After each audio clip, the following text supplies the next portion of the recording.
if It we had was like some sort of disagreement. disagreement or It will something, it be. was basically about house chores But and we it was have an intercultural relationship. This is not a PG channel. It's you know, like, oh my god, I'm so thankful for the woman that I chose.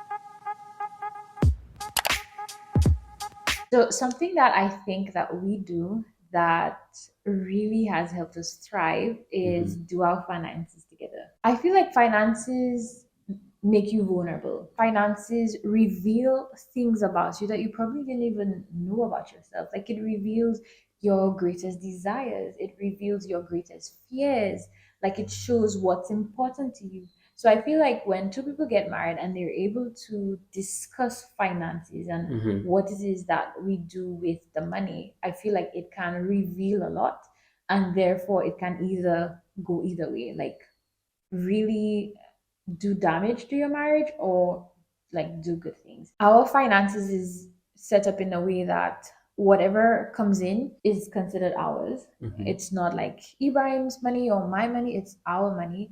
And And you then manage it together. and then every month we sit down, And we you take manage it stock together. of what we have and what we're going to do and we decide it together. And finances is a big topic In fact, I in think marriages there are and in statistics that couples. say like 50% of divorces because of money, It's no? because of financial reasons, whether it's maybe debt or the way that they want to spend the money.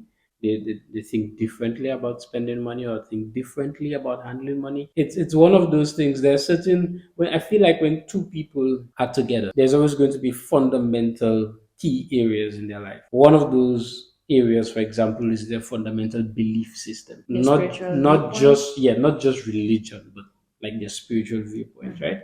So that belief system kind of impacts a lot of other areas of their life.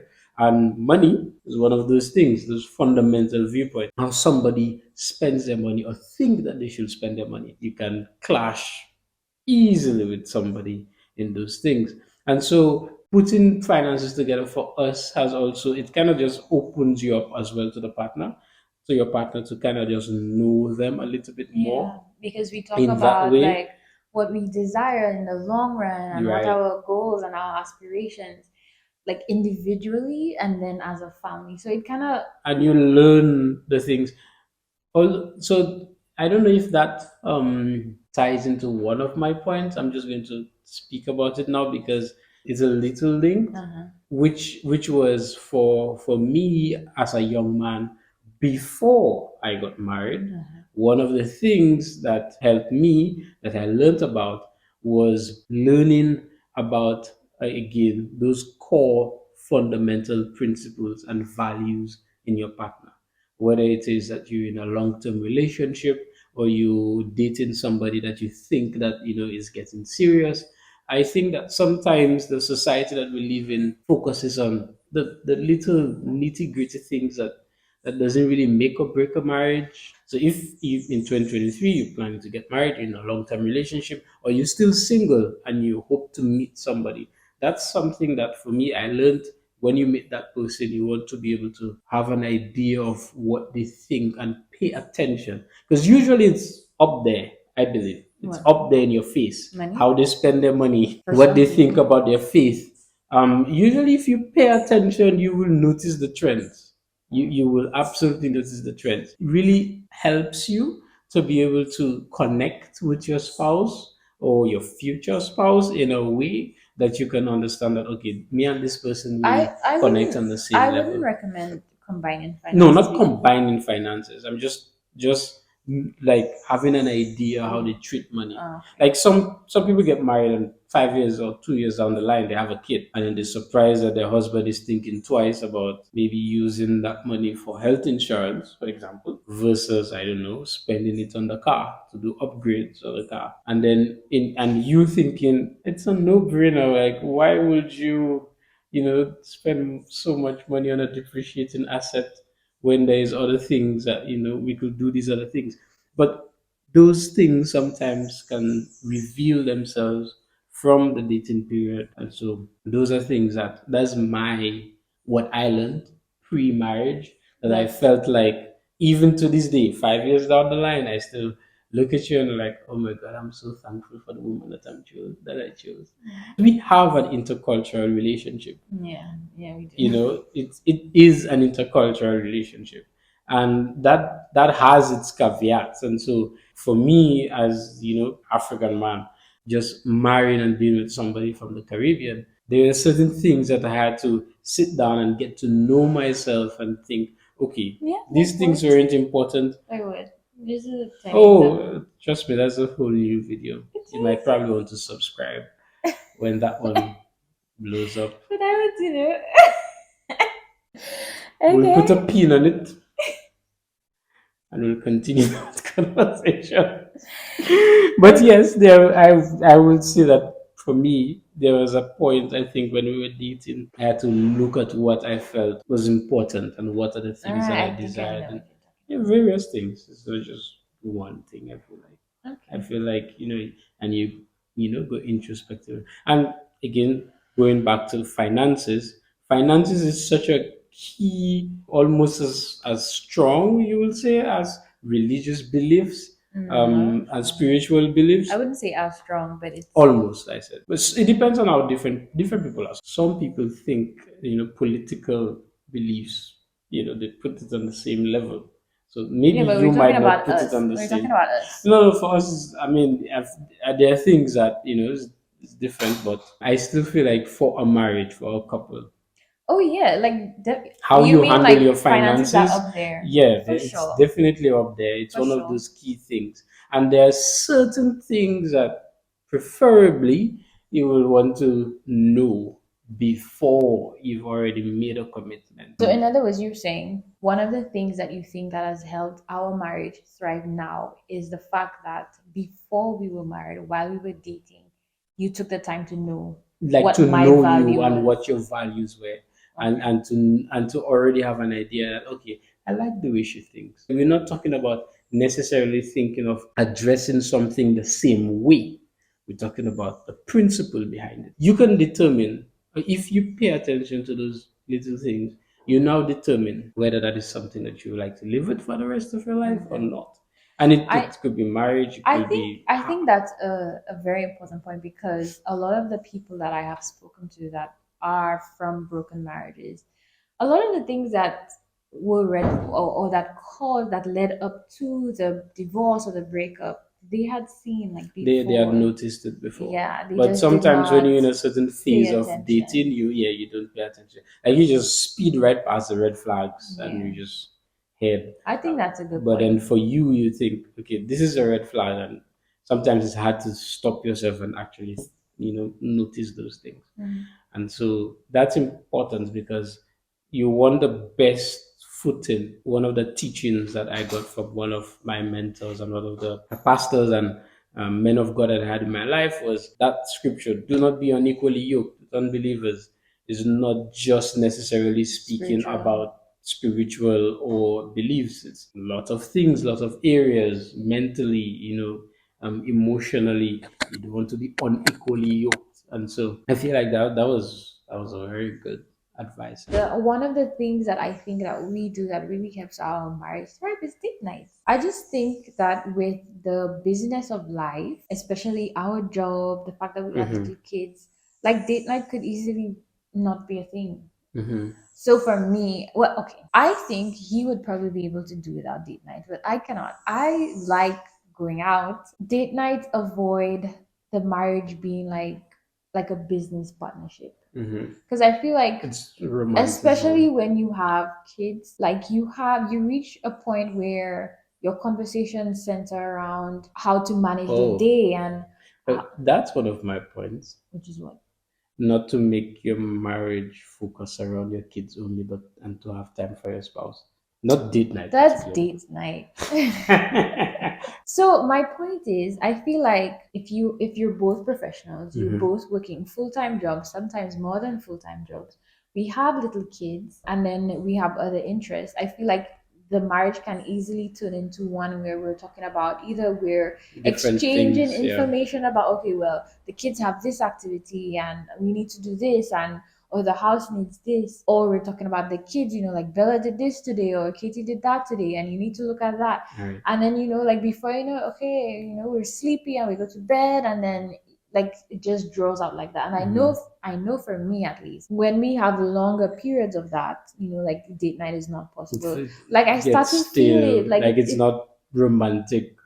yeah, like it just feels like you're in this contract, or So, like so this what you're saying business. is, again, me reading your mind this time, is to spice up the romanticism. I mean, it Well, could be date yeah, night, but it's just, I think so, because at the end of the day, it is and a and this romantic is and this is relationship. and this is especially for married people who probably have kids.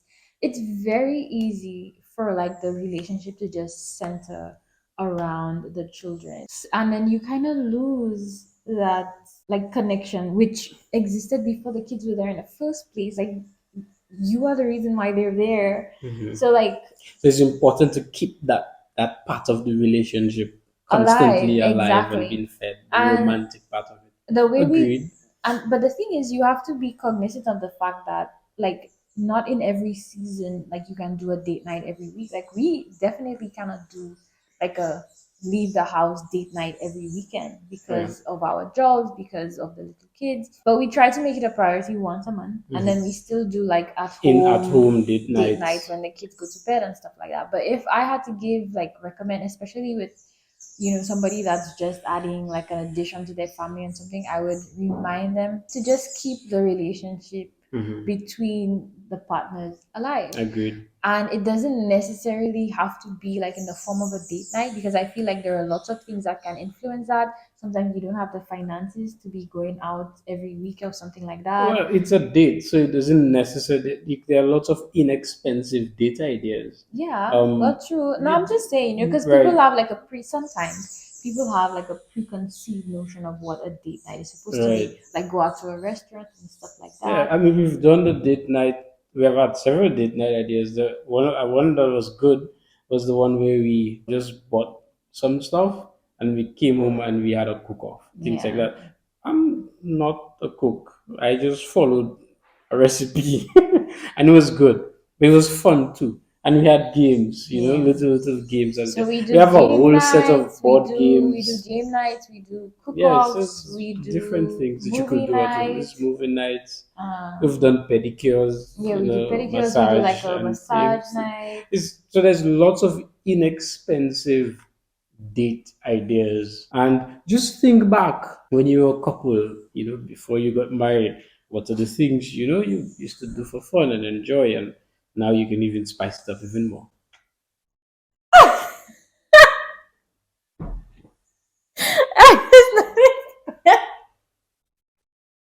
So date night. This is not a PG channel. It's about True. marriage, not Okay. 3-year-old is going to be clicking on this I take video. it back. Moving on, my next one is it was a mentality shift. The next one that I think that has really helped our marriage, and that is I accepted the fact that I should ask for help from you. So the idea that I had before was that my husband I will read should your mind. know what to do. He should know that the dishes needs to be washed. He should know that the laundry basket is overflowing and he needs to put a loading. Like he needs to know what to do. Why do I have to be the one to tell him And that? I could never understand how you could drive with the gas tank at E. So that is actually what helped me understand that we're two different people, and like we see Different things that things needs to be done. differently. So my husband, for example, he takes care of the car. I'm always driving the car on E because I just Don't don't notice that notice. the car doesn't have gas. Like I just generally don't notice. And it's not a finances thing because like I told you, it's not like I'm not putting it so that you can put it because it's our money. So Yeah, it's just that so I just there don't is money for notice. gas. It's just Right.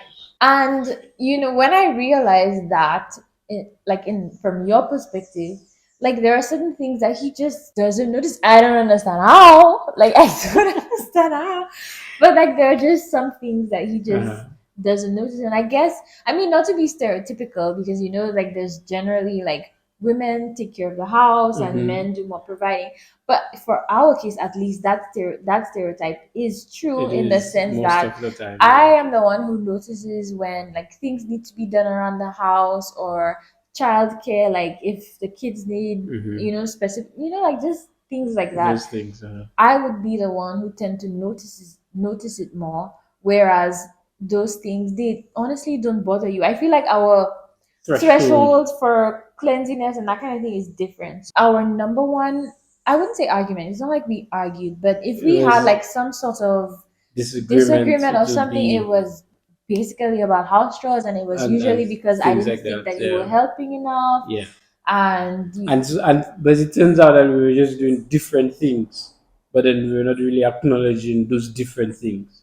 So no, but even so, I still feel like there were certain things that I was in charge of and that then I still wanted you to help with, but I felt like you were not doing it enough or often mm, enough, right? but rather than tell me, you would just not say anything. Right. So I would get upset and I would give him the silent treatment. I'd probably go a day without talking and banging the doors and thing, and he'd be like, "What's going on?" Like he has no clue, and I'm upset because I came home. I don't know, just an example, and then the dishes are not washed, or like there's a load of laundry to do, or something like that. And what helped significantly was the perspective that it's okay for me to ask for help. Like I don't have to expect him to just. He probably And hadn't. then you started giving lists. We had that was one of the few things as well that we started to iron out when we started to have our meetings. Yeah, Yeah. like yeah. So So we so just spoke about it and came to a conclusion, which is important. Going back to that first point, that you can identify something, have an open conversation about it, and have a plan as to how to deal with it. One of the things that we used to do sometimes is send me lists. So you've sent me to the supermarket, you send me shopping on days that you were working, and you told me, I would like it if you get home early, do X, Y, Z, and I'll have a list. I just come home and just get the list done. and so me recognizing that it's not that he thinks I'm the maid, it's not that he doesn't want to help, it's just that he That's doesn't notice. strong. You should have made. No, but like that's like I what we understand. were Yeah. saying beforehand. Like Mm-hmm. that's the thought that gets into All your right. mind. Like you All start right. getting like you're washing the dishes and you're upset because why didn't he wash the dishes and am I the only one? Like that kind of thing. So recognizing that he's not doing it with Malicious with malintent. malintention and just being able to be like, hey, honey, today is Saturday, you're off, I'm off. Those are the tasks that we need to get done. I would Mm-hmm. like it if you could do those, Communication. and I will do this. Mm-hmm. That has helped a ton. Not to say that we never have, The like the occasional, occasional you thing. should have done that. Yeah, but we still do. But I feel like just recognizing like you don't notice those things and it's okay, like it's fine if I can To tell you to do those delegate things. the. In most cases, women are usually the one that cares for the home. I don't think that the woman being the one who cares for the home means that she has to do every single thing, Mm-hmm. but I feel like generally we're the managers, so like Mm-hmm. so even if I'm not the one doing the cooking, that like just an example, like I'm even happy if letting you be the manager. no, but I'm fine. And that's another thing too. I've learned to own that, like to own it. Like this is a mentality shift that I've had that I feel like that helps Mm-hmm. in the fact that I own that this is my home and I am taking care of my home. Mm-hmm. So the house being clean, the kids being fed, everything, it's my responsibility.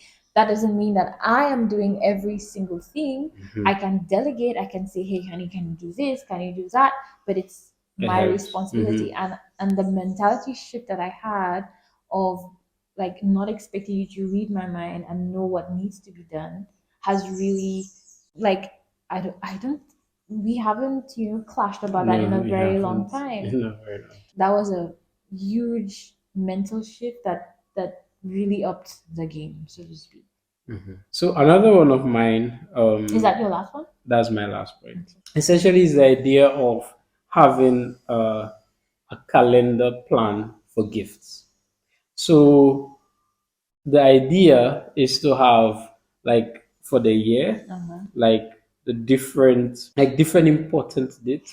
Like Valentine's Day, Christmas. Valentine's But I Day, think that Mother's depends. Day, Christmas Day, birthdays, for You're your right. spouse, That right? is something that I like like. uh like But having that, like those big gift days, and just plan out what gift I'm going to give and what day and have a calendar year and just begin working on it.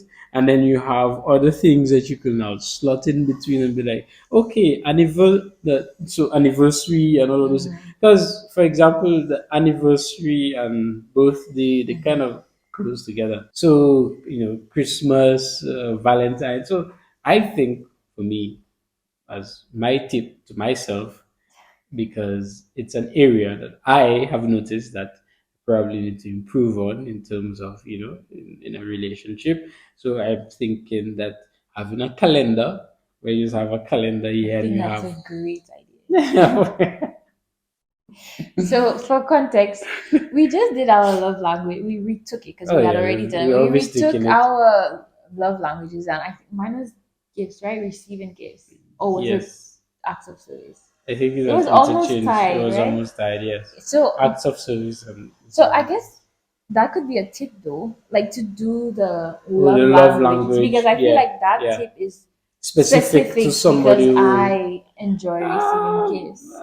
Most women do. Most women will not say no to gifts, and and whether or not, well, I guess it It does. It matters is true. because, It for matters. That's example, true. You're I right. could never do that for you, and it would be something. I mean, you would not say no, but it's not something that would saltar, be like at the top of your list. Right. So I feel That like will it does immediately make a matter, significant impact. right? Yeah, I feel like it does matter. It So does. It does. yeah, my So I know that her love language is gifts, and so for the life of me, it's hard to think of sometimes of what to give as a gift. although pro tip, some of the things that I have done is just send him a list of things that I would like. I would give that tip to women. Yeah, If and you could always check the Amazon cart. he does. That's how he gets me gifts. He goes into my Amazon and sees what's Because in my card and then chooses from that. yeah, well, you put it there. Works well So enough. that's But one of the one tips I thing I was don't. giving him the other day actually was that like you pay attention to the person and you listen to like Agreed, and you make a note of what it. they're saying and they're Hmm. like oh my Yeah, gosh, I agreed. need, I don't know, a pair of earrings for this occasion. You're like, aha, she needs a pair of earrings. Let me, write it down so that when you do have a Yeah, well, gift. it's sometimes it's hard though because you can just go up and buy the things yourself. Yeah, but then if I buy it, then okay, you just cross that one. It's not like you're going to have one thing on your list. She passes by the store and she's like, oh, I really like that. No, we're not gonna get it. You put it in your thing. There's an analogy where it says that men think of gifts sometimes as point systems. Point system that men work with and women work with is different. So men I thinks think I I buy read an something that expensive gift like it's and 500 then this is points. like 500 points. I'm good for the year. My credit is good. While it's a woman, for the woman, that's like worth 20 points. It's good, but by the end of the month, your account is empty. Especially if you did something to take out points. Oh, interesting. What's your last point? My last point, I feel like I'm gonna sound so cliche, but it is what it is. Mm-hmm. My last point, something that I do personally for my marriage that I believe 100% has helped us thrive is pray. I'm sorry to be like the cliche Christian woman, but I pray. I pray for Don't be apologize for it. like when you ask for advice or something and then they're like, pray about it. You're like, like I mean, it's bad and good because sometimes you need practical advice. Like you need to hear practical things that you need to do. Most times you do. Right. So then you don't want to just be hit with pray about it, prayer. But at the end of the day, which is the point that I'm trying to make, is that Hmm. prayer is vital. Like Hmm. if you're doing all of this, like you're going on date nights and you're asking him for help and you're having your weekly meetings, Hmm. but like there's not a spiritual component to it, then what have you done? And that's how I feel. I feel like, It's a three-stranded cord. yeah, and I feel like prayer has been one of the things that has been present throughout our lives. I pray, for our intimacy. I pray for our friendship. I Hmm. pray for everything. Have seen God's faithfulness in answering our And prayers in and a at the way. at the end of the day, it changes you. So it's like Oh yeah, that's what another the thing prayer too. does, or your constant pursuit, of getting closer to God. What it does, it refines you as a person. Hmm. And so it's like you give in love, and then you also need to receive, love from God and be reaffirmed and be renewed in that area of your life. So the more you become a better person, The the better better wife. it is, and That is true it is because, and in that's your a really marriage. good point because there have been lots of things that I have prayed for, like about you, like God, make Ibrahim do this. When It like he spoke reveals to like, and me and it's he was like, like, "Oh, well, okay. actually, you have a little work to do." Yeah. So that's my final tip. Like, pray, even if like some people sometimes you think that you need to have like like you're not doing well if as a couple you don't meet and you have Bible study. We don't do that No, actually, which is fine. I don't think we like used to it's do it I necessary. feel like we used to do it a lot more before we got married. No, I don't think we ever did Bible study, like come with our Bible and do a Bible study. We talk a lot Oh yeah. about, like, if I read something, I'll tell you what I'm reading and Well, you will tell me what you're reading. But I'm talking about, like, like if you're like a like a Bible formal study, Bible yeah, study we don't do that. But what I was saying is that I feel like a lot of people have that idea idea. that if you're But a like Christian couple that it you doesn't need. necessarily have to be like some formal Exactly. Bible That's the study and point you I'm have a trying to make. notebook and That's the point I'm trying to make. Like, that's fine you if you have do if it, you're it's doing that. fine. But it doesn't But necessarily have to be something exactly, so formal. You exactly. could talk about it and Yeah. So engage you could ideas like and and that's what happens most of the time with us. So yeah. if I feel And go like in God is depth into, ministering you something know. to me, I'll probably tell you about it, or Mhm. you'll tell me about what you feel like God is ministering to you, or And if we discuss scripture, something we read, right, and like, what do you think about this scripture? And exactly. then that's how we have our 2 hour conversations. Yeah, so and I think that's a good note to end off on Yeah, actually. That at the end of the day, a Christian marriage is a three-stranded cord, and it's between the man. In fact, I shared like a reel that I saw on Instagram just the other day, and it had a triangle. It was saying that God is at the top here, the man is on one side and the um, woman is on the other side, and mhm. the closer like both parties move towards God, they're actually The moving closer they get closer into get. together. Exactly. And I thought that was a very good point, and I think it's very valid that like your level of spiritual growth directly impacts like the relationship That between you the two of you. All right, so that was it. We hope you guys enjoyed this video. Let's hear your thoughts. What are the things that you have done personally in your marriage, in your relationship, or what are the things that you have learned over the years? Just put them down in the comments below. You never know, it might help somebody who will be looking out for those things as well to Yeah, read and learn. And because, I mean, that's what it is, a community that we can learn support from each each other and other. learn from each other. Like and subscribe. And we'll See see you you in on the the next next one. one. Bye.